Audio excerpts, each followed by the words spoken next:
The council chamber stretched so far that Thomas Blake could barely see the distant walls through the shimmer of energy fields.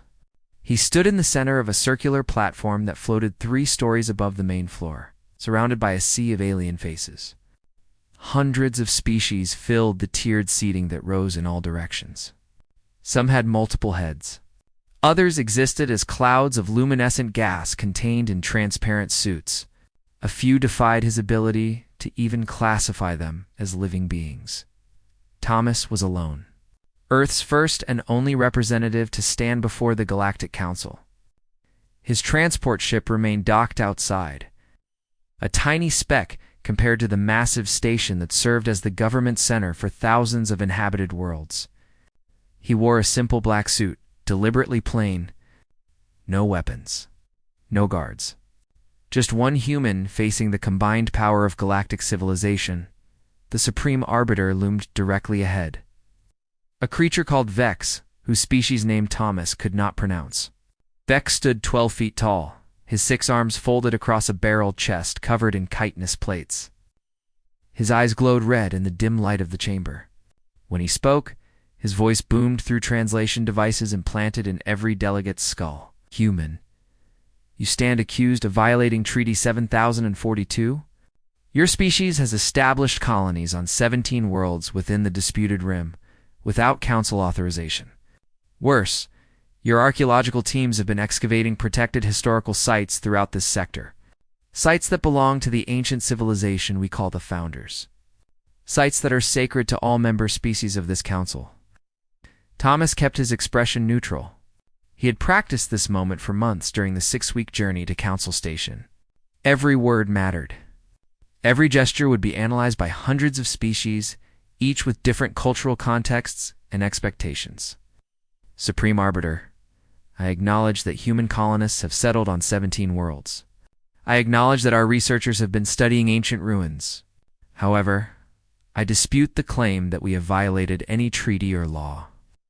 A wave of sound rolled through the chamber. Clicking, buzzing, harmonic tones that Thomas's translator rendered as shocked disapproval. Vex's mandibles spread wide. You admit to the crimes, but claim no violation? Explain yourself, human. Treaty 7042 states that no species may colonize worlds within the disputed rim, without council authorization, unless that species can demonstrate prior legitimate claim to those territories. We have such a claim. Impossible. Humans achieved space travel less than 300 cycles ago. Your species is among the youngest in the galaxy to reach the stars. You have no legitimate historical claim to anything beyond your home system. Thomas reached into his jacket slowly, aware that dozens of security systems had just activated. He pulled out a data chip and held it up. This contains genetic analysis from all 17 colonies and from 23 different ancient ruins.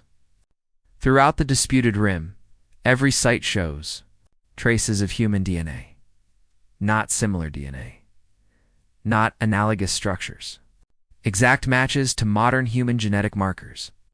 Vex leaned forward. You are suggesting these ancient sites were built by humans? The Founders existed millions of cycles before your species evolved. I am not suggesting anything, Supreme Arbiter. I am presenting evidence. Evidence that has been verified by independent laboratories from neutral council species, the Delpharian Institute, the Zintari Research Collective. Both confirmed our findings. A new voice entered the discussion, a being of pure crystal that refracted light in complex patterns, spoke from the left tier. I am Scholar Yix of the Delpharian Institute. I must confirm the human's claim. We analyzed samples from 14 sites. All contained human genetic markers.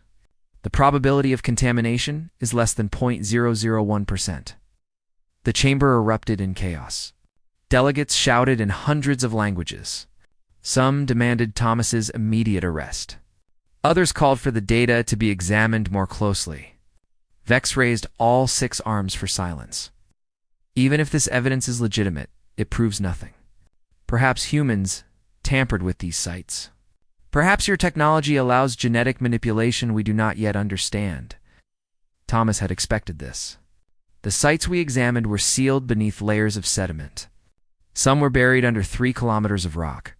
Others were space stations in hard vacuum that have had no atmospheric exposure for hundreds of thousands of years. We could not have contaminated them. We only discovered them 6 months ago. And how do you explain human DNA at sites that predate your species' existence? There is only one logical explanation, Supreme Arbiter. Humans did not originate on Earth, or rather we did, but Earth was not our first home. These ruins suggest that humanity once controlled a vast territory in this region of space. Then something happened. We vanished from the historical record. And when we finally reached the stars again, we started finding evidence of our own forgotten past. The silence that followed was absolute. Thomas could feel the weight of hundreds of eyes, sensors, and consciousness fields focused entirely on him. He continued before anyone could interrupt. I am not here to claim territory or demand recognition as some ancient empire. I am here to request that the Council allow humanity to continue our archaeological work, to help us understand what happened to our ancestors, and to investigate why an apparently advanced human civilization that spanned dozens of worlds completely disappeared from galactic history. Vex's mandibles clicked rapidly. You are asking this council to accept that humans, one of the youngest spacefaring species, are actually the descendants of the founders? The civilization that every species in this chamber reveres as the first great empire? I am asking this council to examine the evidence without prejudice. Another delegate spoke, this one from a species Thomas did not recognize. A flowing mass of tentacles surrounding a central brain case. The human raises disturbing questions. If these ruins truly contain human DNA, we must investigate. But I propose an alternative explanation. Perhaps humans are not the founders, but rather were created by the founders, uplifted or engineered as servants or soldiers. This would explain the genetic presence without requiring us to believe that a primitive species once ruled the stars. Thomas nodded slowly. That is certainly possible. We are prepared to consider any explanation supported by evidence. Vex studied him for a long moment. Very well, human. The Council will form an investigative committee. You will provide all data, all samples, all research materials. We will determine the truth of your claims. Until then, all human expansion into the disputed rim is frozen. Your colonies will be placed under Council observation. Your archaeological teams will be monitored by neutral parties. And you will remain here at Council Station as our guest until this matter is resolved. Guest. The word carried implications that were not lost on Thomas. He would be a hostage to ensure human cooperation. I accept these terms on behalf of Earth's government, and this session is concluded. Vex gestured, and the floating platform began to descend. Ambassador Thomas Blake of Earth, you have opened a door that cannot be closed. I hope you are prepared for what we might find beyond it. As guards escorted Thomas from the chamber, he allowed himself a small smile. The Council thought they were investigating humanity's past, but Thomas knew something they did not. The ruins had not just been discovered 6 months ago. Earth's government had been studying them in secret for 3 years, and what they had found was far more disturbing than ancient human DNA. They had found warnings, messages left by whoever built those structures. Messages that said the same thing in 17 different locations. They are coming back. Be ready. The observation room overlooked one of the ancient ruins through a transparent dome.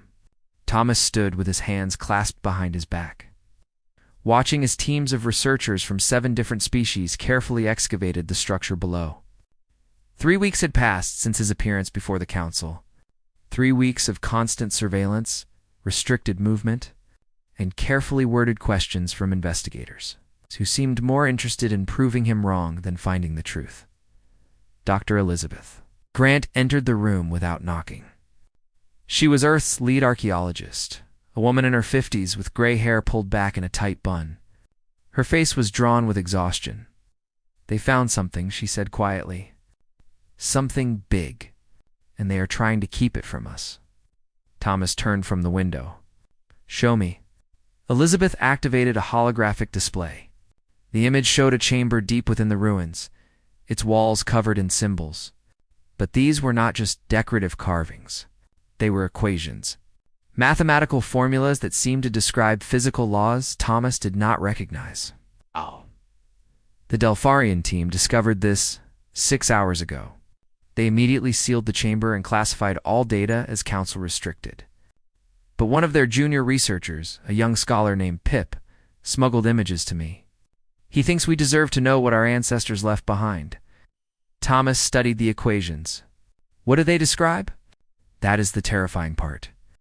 According to Pip, these formulas describe methods for manipulating space-time itself. Not just traveling through it, but actually changing its fundamental structure.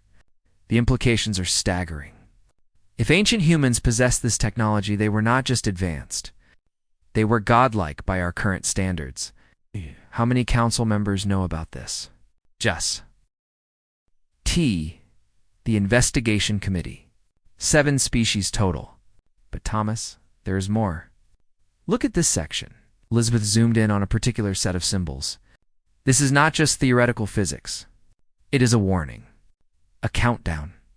And according to Pip's translation, the countdown ends in approximately 40,000 years from when these symbols were carved.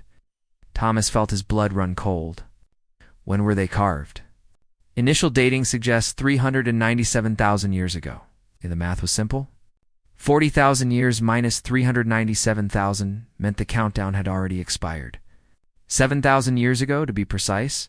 Something was supposed to happen 7,000 years ago, Thomas said slowly. Right around the time the Varathian Empire rose to power? The species that claims to be the first galactic civilization. Elizabeth nodded. I noticed that too. The Varathians emerged from their homeworld exactly 7,043.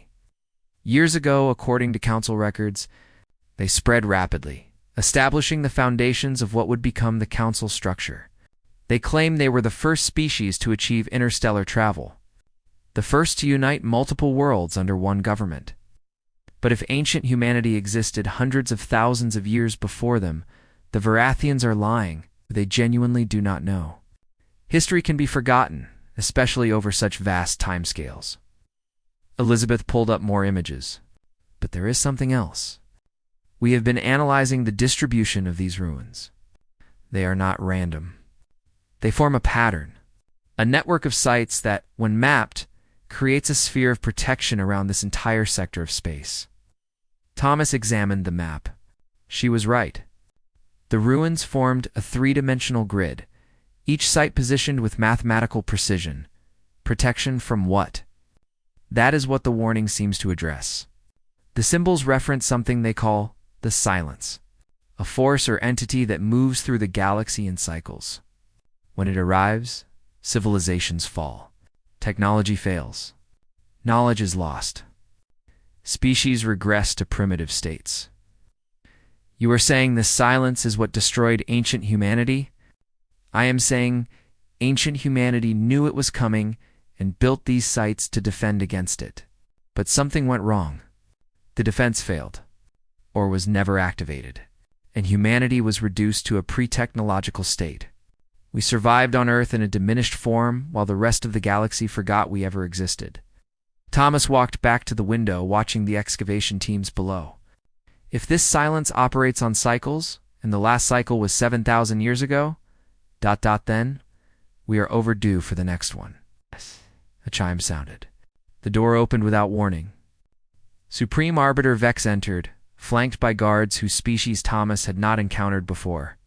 They were tall, thin, and moved with predatory grace. Their weapons were clearly visible. Ambassador Blake, Dr. Grant, you have been accessing classified information. Thomas did not bother denying it. Information about our own ancestors. Information you have no right to withhold from us. Vex's mandibles clicked in what might have been amusement. We have every right. This council decides what information is released and when. You are guests here. You will follow our protocols. We are not guests. We are prisoners. You have no intention of acknowledging our claims, do you? No matter what the evidence shows that someone with human DNA once inhabited these worlds. It does not prove an empire. It does not grant you territorial rights. And it certainly does not entitle you to access dangerous technological information that could destabilize galactic peace. Elizabeth stepped forward. You found the warnings, didn't you? About the silence. That is why you are suppressing the research.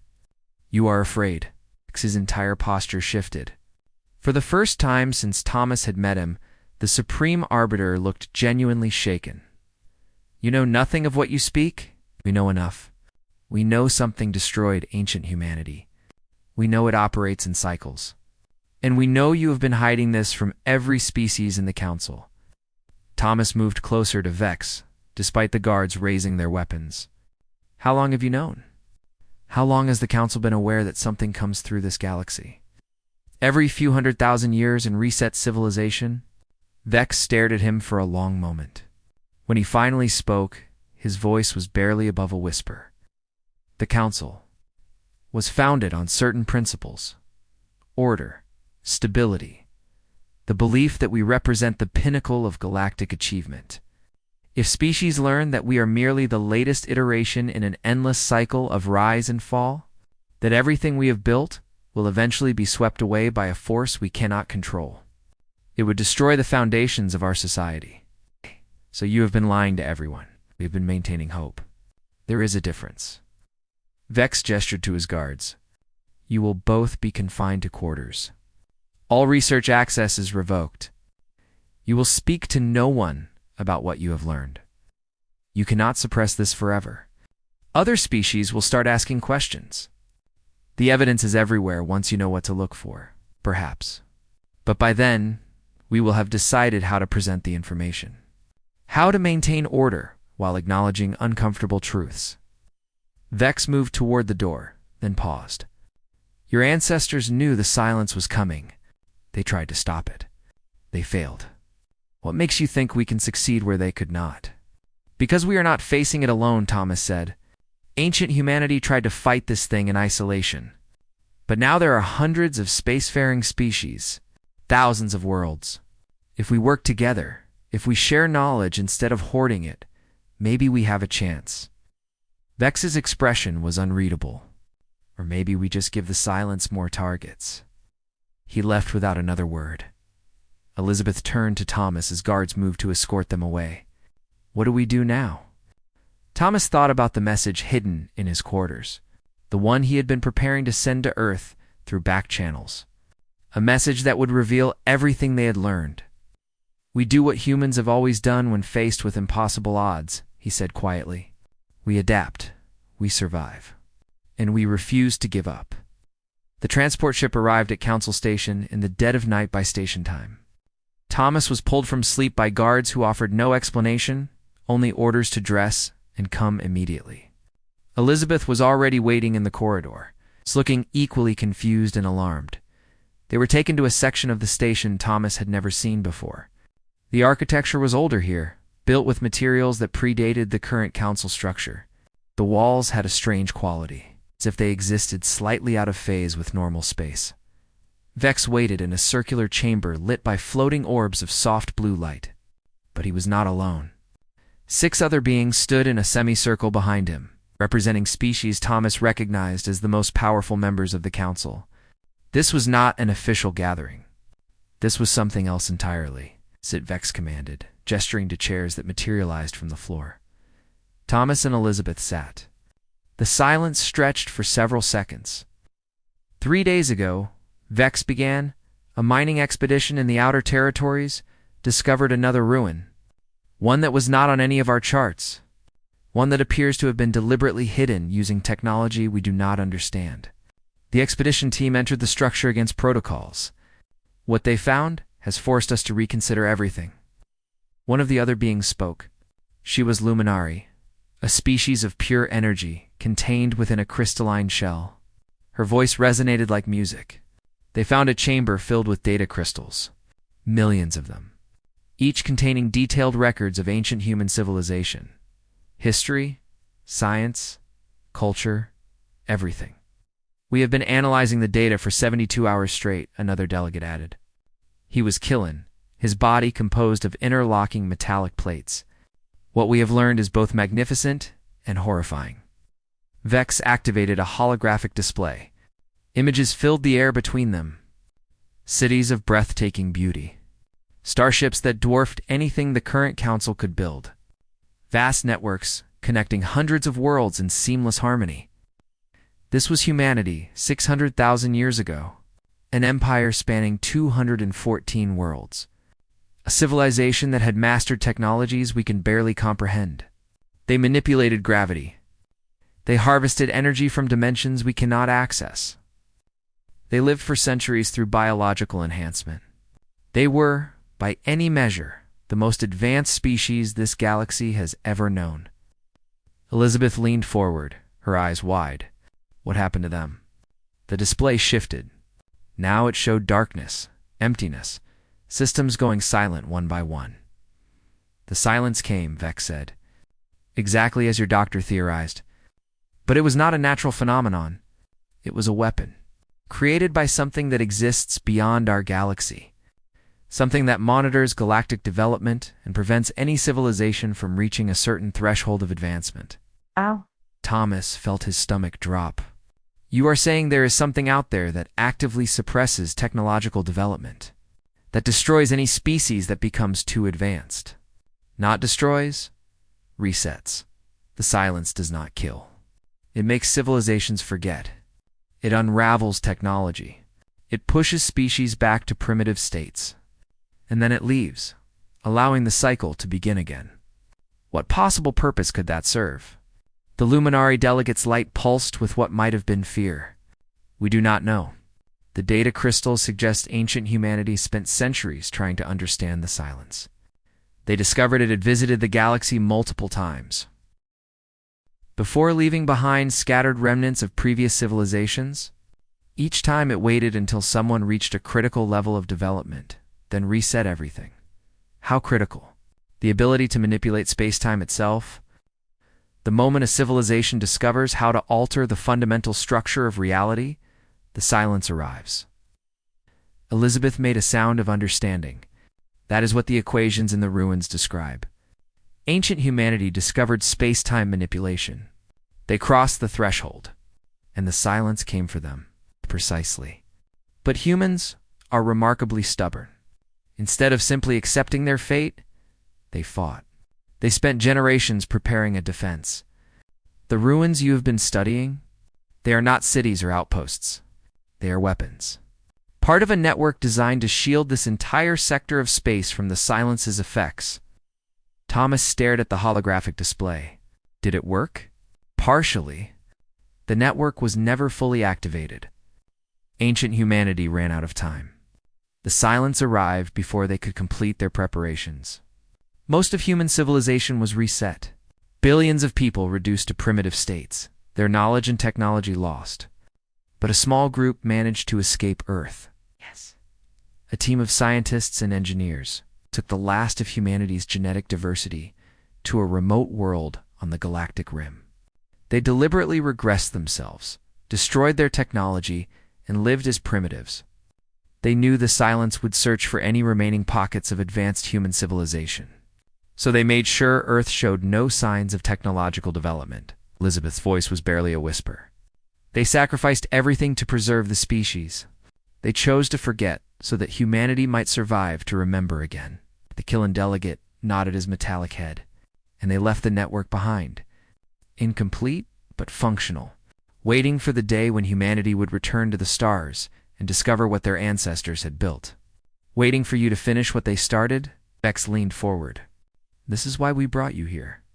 Why we are revealing this information despite our previous attempts to suppress it. 3 days ago, our deep space sensors detected something at the edge of the galaxy. Anomalous readings, spatial distortions, energy signatures that matched descriptions of the silence from the ancient human records. Thomas felt ice flow through his veins. It is coming back. Our scientists estimate we have less than a galactic year before it reaches inhabited space, perhaps as little as 6 months. Then we need to activate the network. Finish what ancient humanity started. It is easier said than done. The network requires 14 primary nexus points to be operational simultaneously. We have located 12 to remain hidden, presumably as a security measure. And even if we find them, we need someone who understands the technology. someone with the right genetic markers to interface with systems designed for ancient human operators.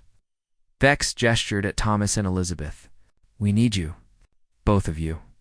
And we need every human ship, every human scientist, every resource Earth can provide. This is no longer a dispute about territory or historical claims. This is about the survival of every sentient being in the galaxy.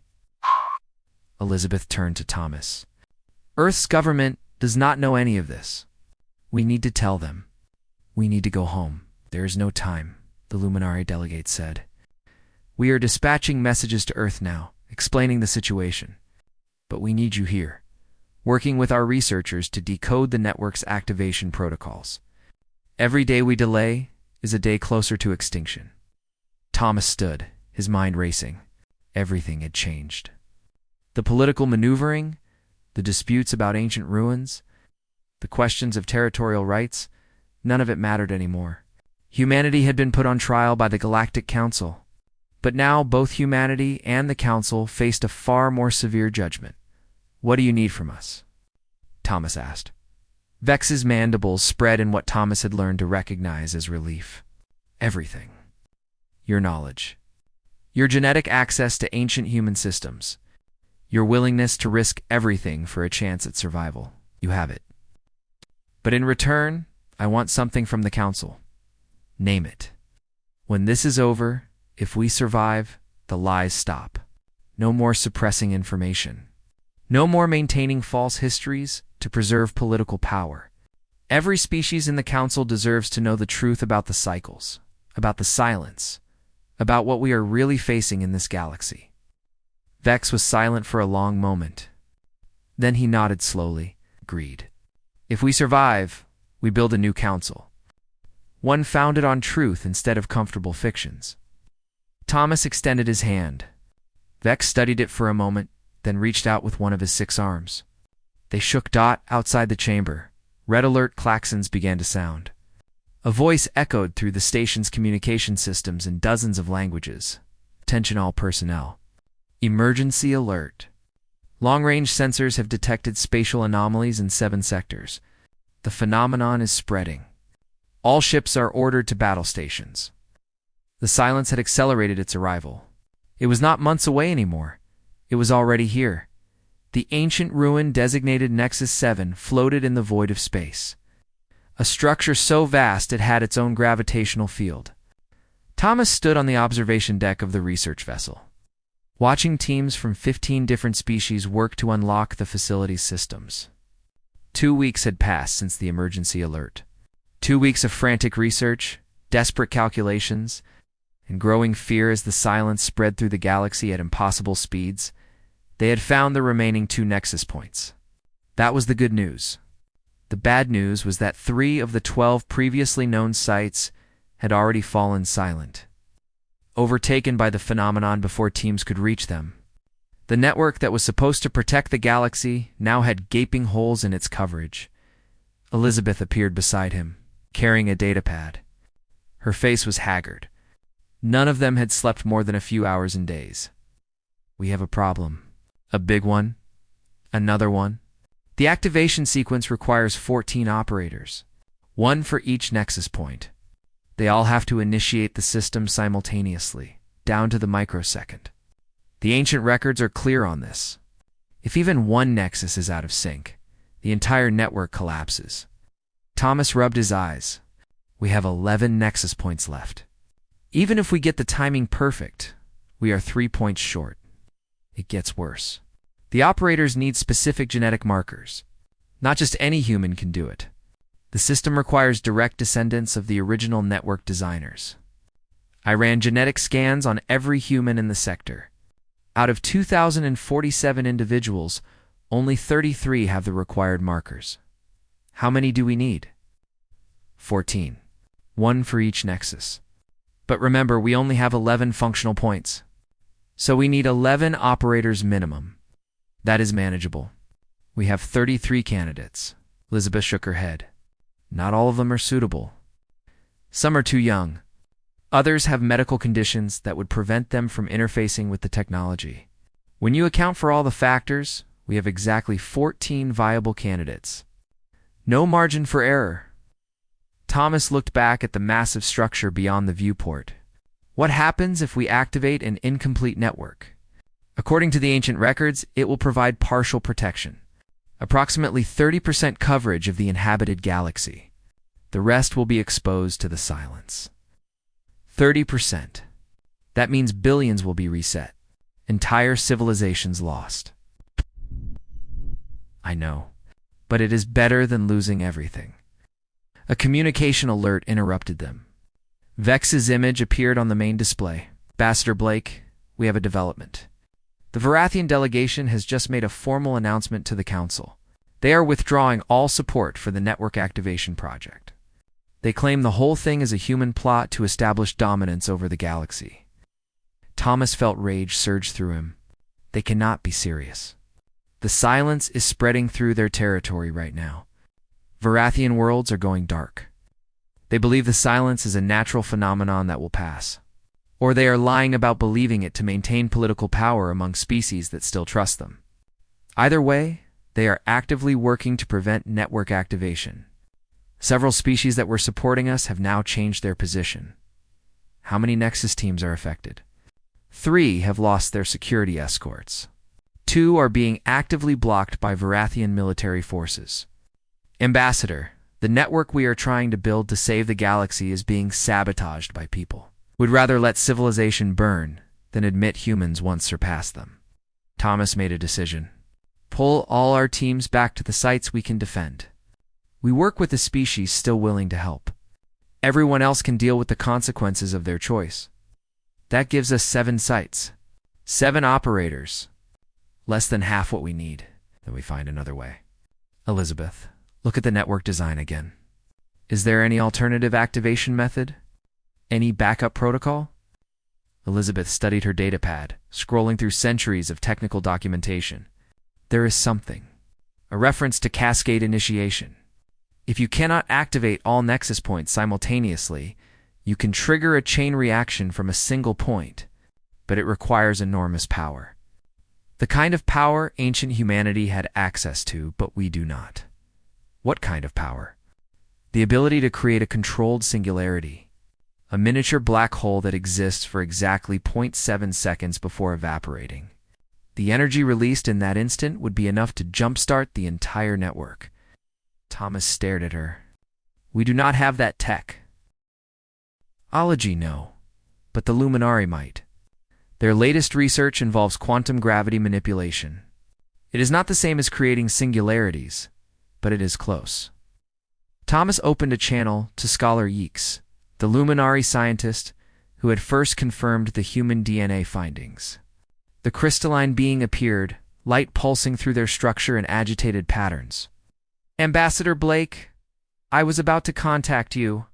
My research team has been analyzing the cascade initiation protocols. We believe we can generate the required power surge. That is incredible news, not entirely. The process would require us to modify our primary research vessel into a one-time use power generator.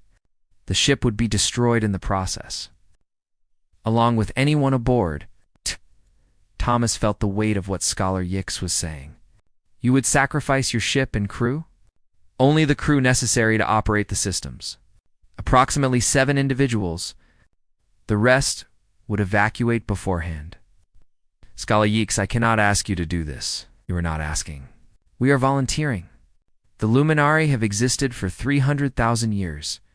We have built a rich culture, a deep body of knowledge. All of it will be lost if the silence is not stopped. 7 lives in exchange for preserving everything our civilization has achieved. That is not a difficult calculation. Elizabeth pulled up schematics on her datapad. If the Luminari can generate the initial power surge, and we position them at Nexus 1, the cascade should propagate through the network even with only 7 active Nexus points.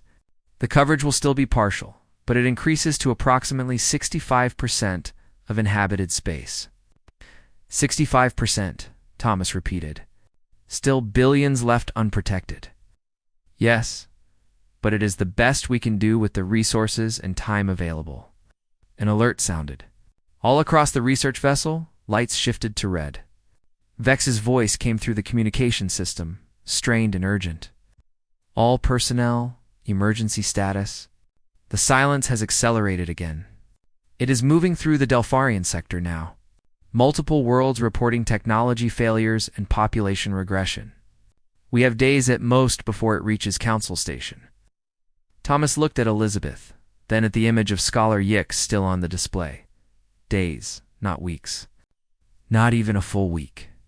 Just days to coordinate 7 Nexus teams, transport the Luminary vessel to the correct position, and execute an activation sequence that had never been tested.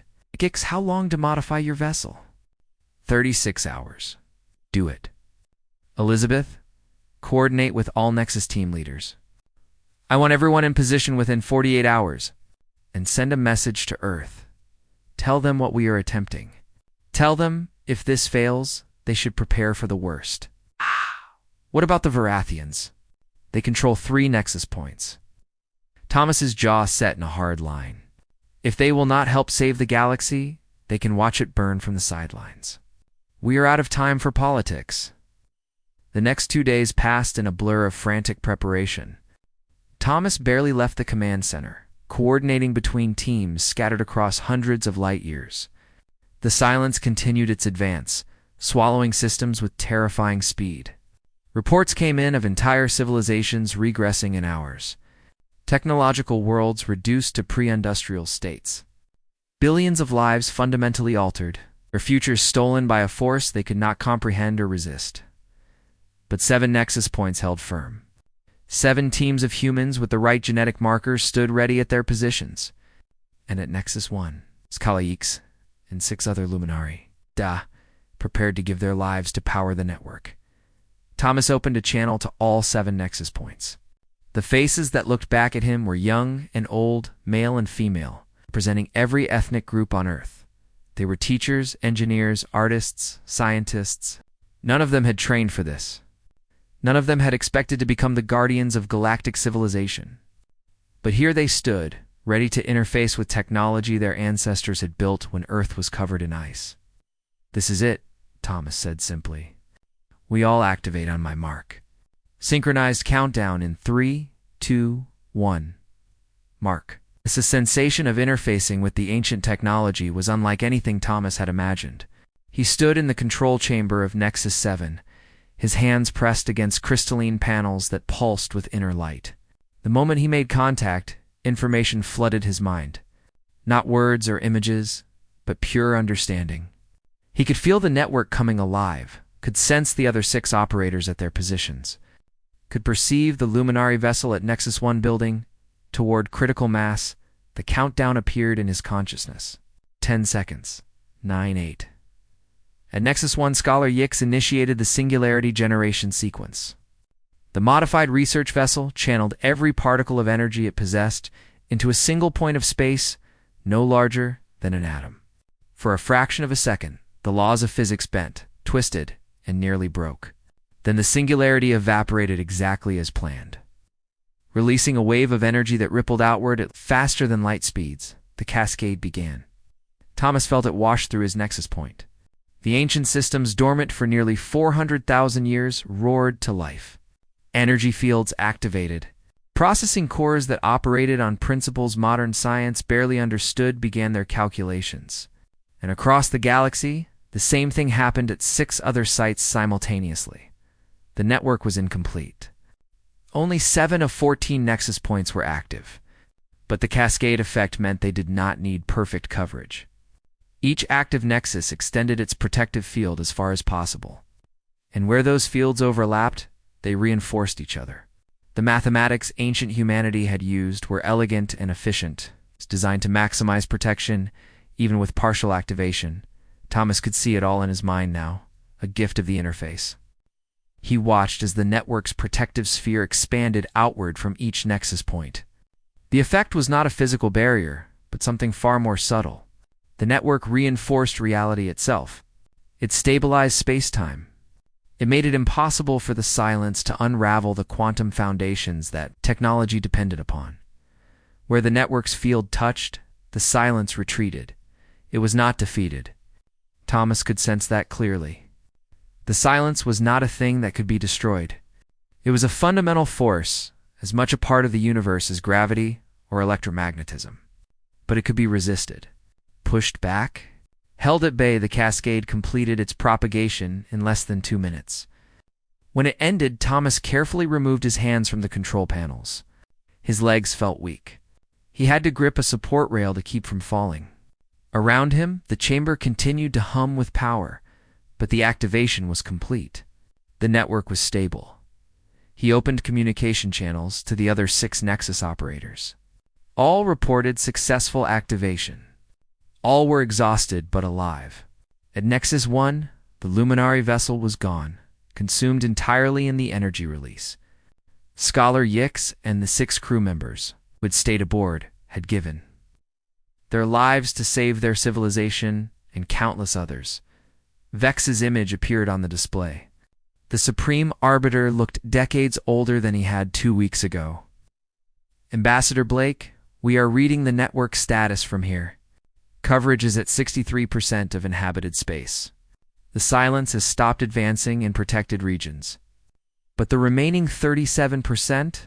T did not finish the sentence. He did not need to. How many worlds are in the unprotected zone? Thomas asked. 4,217. Combined population of approximately 160 billion sentient beings. Thomas closed his eyes. 160 billion. An incomprehensible number. Lives that would be fundamentally altered. Knowledge that would be lost. Civilizations that would regress to primitive states. The Varathian homeworld, Thomas asked. In the unprotected zone, along with 14 of their colony worlds, they are experiencing widespread technology failure now. Within hours, their entire empire will be reset to pre-industrial capability. Thomas felt no satisfaction in that news. Only sorrow. The Varathians had let pride blind them. They had chosen political power over survival. And now they would pay a price measured in generations of lost development. What about Earth? In the protected zone, barely. The network field extends to within 3 light-years of your home system. Elizabeth joined Thomas in the control chamber. She had been coordinating with researchers at other nexus points, ensuring all systems remained stable. We did it, she said quietly. Not perfectly. Not completely. But we gave the galaxy a fighting chance. Over the next days, as the silence finished its work in the unprotected regions and then retreated back to the galactic rim, the full scope of the disaster became clear. The Varathian Empire collapsed entirely. Dozens of other civilizations fell back to primitive states. Technology that had taken millennia to develop was lost in ours, but 63% survived. Protected by a network, built by ancient humans, and activated by their distant descendants. The Delpharians kept their knowledge. The Luminari preserved their culture. The Arcani maintained their technology. Hundreds of species continued their journeys toward whatever future awaited them. A new council formed in the aftermath. Smaller than before, more humble. Led by species that had worked together to survive rather than those who had claimed dominance through historical privilege, Vex retained his position as Supreme Arbiter. But with reduced authority and constant oversight, Thomas stood before this new council 3 months after the network activation. The chamber was different now. Smaller, more intimate. There was less grandeur and more practicality. The network remains active, Thomas reported. All 7 nexus points are functioning within normal parameters. We have teams working to locate and restore the 7 inactive sites. With a complete 14-point network, we could extend protection to the entire inhabited galaxy. A Delpharian delegate spoke. And the silence. Will it return? The ancient records suggest it operates on cycles. Hundreds of thousands of years between appearances. But we cannot be certain. It might return tomorrow, or not for another 1,000,000 years. So we must maintain the network indefinitely. Which means maintaining teams of human operators with the correct genetic markers, training future generations, protecting the Nexus sites from damage or sabotage. Leaned forward. You understand what you are proposing? Humanity becomes the guardians of galactic civilization. A permanent responsibility. A burden your species will carry for potentially millions of years. Thomas thought about that. About the weight of it. About what it meant for Earth's future and humanity's place in the galaxy. My ancestors accepted that burden 400,000 years ago. They built this network knowing it might not save them. They did it anyway because they understood something important. Civilizations do not survive through strength alone. They survive through cooperation, through sacrifice, through choosing the needs of the many over the comfort of the few. He paused, looking at the assembled delegates. The Varathians claimed to be the first empire. They were wrong. But so were we when we thought ancient humanity deserved that title. The truth is, there is no first. There are only survivors. Species that make it through the cycles. And the only way to survive is together. Elizabeth stepped forward. Earth's government has authorized the formation of the Guardian Corps. We will train operators for all. 14 Nexus Points. We will maintain the network. And we will share everything we learned from the ancient archives with any species willing to help us prepare for the next time the silence comes. 'Cause it will come again. Vex said. Yes, but now we know it is possible to resist it. Now we have proof that preparation works. And now we have something ancient humanity did not have when they faced the silence alone. What is that? Thomas gestured at the chamber, at the representatives of dozens of species who had worked together to survive. We have each other. We have a galaxy united not by conquest or political maneuvering, but by shared survival. That is stronger than any empire. That is how we face the darkness and win. The Council voted unanimously to support the Guardian Corps, to commit resources to restoring the inactive Nexus Points, to share research and technology openly rather than hoarding it behind political barriers. Humanity had come to the stars, expecting to find their place in galactic civilization. Instead, they had rediscovered a role their ancestors had held for thousands of years, not as conquerors, not as rulers, but as guardians standing watch against forces that threatened all life. Thomas returned to Earth 6 months later. He stood in the governmental chamber where he had received his appointment as ambassador. The leaders who had sent him to the council now listened as he described everything that had happened. We are guardians now, Thomas concluded. The network requires constant monitoring. The silence could return at any time, and there are probably other threats we have not yet discovered. Ancient humanity left us a legacy, and we have to live up to it. The Prime Minister, an elderly woman named Margaret, studied him carefully. Will you return to Council Station? Yes, someone needs to coordinate the Guardian Corps, train the next generation of operators. Make sure the network stays active. That is a lifetime commitment, Thomas. I know, but it is necessary. He looked out the windows at the city beyond. At Earth, still blue and green and beautiful, protected now by technology so ancient that his species had forgotten it existed. Our ancestors sacrificed everything to give us a future. The least we can do is protect that future for everyone who comes after us. Margaret nodded slowly. Then you have Earth's full support. Whatever resources you need, whatever authority you require, the Guardian Corps is our highest priority. Thomas prepared to return to space. As his ship lifted from Earth's surface, he looked down at the world that had been humanity's refuge for hundreds of thousands of years, the place where his species had hidden, forgotten, diminished, waiting for the day they could return to the stars. That day had come, and with it, the understanding that humanity's greatest strength was not their technology or their intelligence or their ancient empire. It was their refusal to give up, their stubborn insistence on surviving no matter the cost, their willingness to sacrifice for a future they might never see. The silence would come again someday, but when it did, it would find not a scattered collection of isolated civilizations, but a galaxy united and prepared, and standing watch over that galaxy. Maintaining the network that protected trillions of lives would be humanity. The first empire had fallen, but its descendants had become something better. They had become the eternal guardians, the keepers of the light, the species that refused to let the silence win, and they would stand watch for as long as the galaxy needed them. Retriclod can make mistakes. Please double-check responses.